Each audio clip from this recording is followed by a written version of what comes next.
Hey guys! In today's video, we are going to be talking about our family's favorite things about Wales.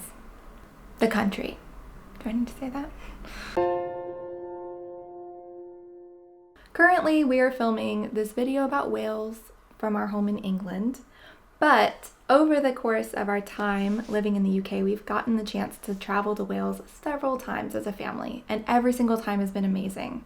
For those who may be unaware, I am definitely talking about the country that's on the southwest side of Great Britain and not the mammals that are in the ocean. Are they all mammals? The blue whale is a mammal, but I don't know if all of them are. We have narrowed it down to our top 5 favorite things about this wonderful country.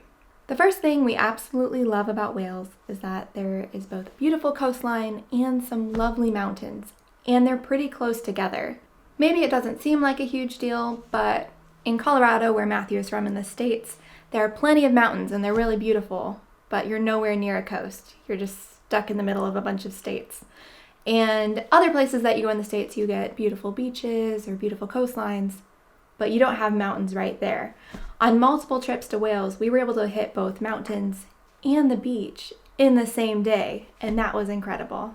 Speaking of lovely landscapes, we also love just how incredibly green Wales is. All of the hikes that we went on, we were always struck by just the amount of greenness there.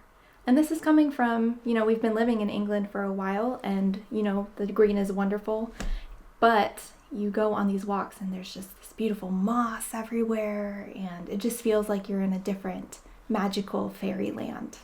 Probably the main reason for all of the extra greenery is all of the extra rain that they get in Wales, which also lends itself to beautiful waterfalls and rivers that you get to walk next to on your hikes.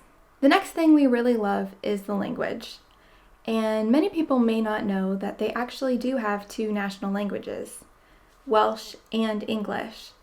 And even though Welsh is not as commonly spoken these days, it's still very, very much so present and part of their culture. You see it on all of the street signs and you see it on buildings, and it's great. It's interesting every time you cross the border into Wales because the signs look almost normal and they look like English, but then when you actually stare at them for a while, it just looks like there are a lot more letters than you expect. A lot more Y's, maybe fewer vowels, a lot more consonants. And I definitely struggle with, I don't even have the basic instincts to know how to pronounce them. If you have the chance to hear the language being spoken, it's incredibly beautiful. And also the accents are absolutely lovely in Wales as well.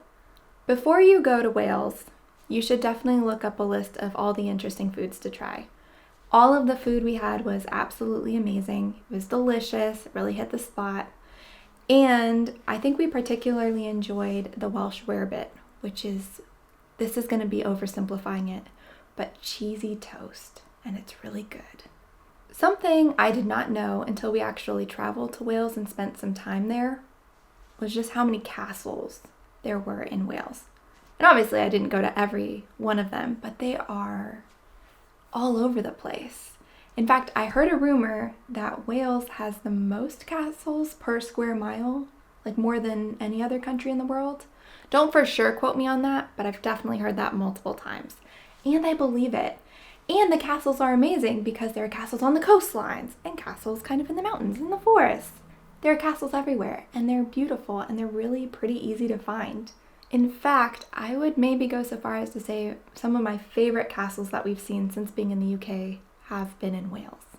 They're really incredible. This last one is just a bonus, and I really think it needs to be said though. They have the coolest flag. They have a dragon on their flag, and I feel like that's not talked about enough. Out of all of our travels to Wales, our family has found that the hardest part about visiting Wales is leaving Wales.